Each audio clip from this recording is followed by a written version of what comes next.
This is the Lone Crater YouTube. We hope this video helps.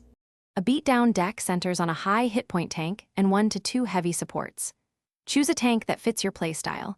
Examples include Golem or Giant. Average elixir cost should be about 5 to 6. 5 to sustain steady pushes throughout a match. Include 2 to 3 medium cost supports that clean up defenses and absorb spells. Your cycle should include 1 spell for tower damage and 1 for defense against swarms and buildings. Place your tank behind the king tower to start a slow, strong push and gain elixir advantage. Support the tank with 2 to 3 troops positioned 1 to 2 tiles behind to protect against small counters. Time your builds so supports survive until the bridge. Never overcommit early with low elixir.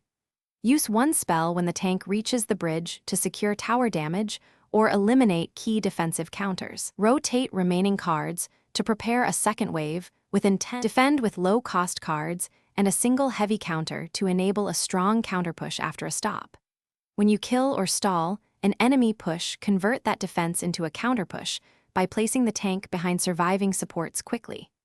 Keep 1 spell ready for critical defense or to double as a tower finisher when damage windows open. Manage elixir so you always have 4 to 6 available during transitions, and avoid pushing alone without at least 1 support. Thanks for watching. Consider subscribing if we helped you.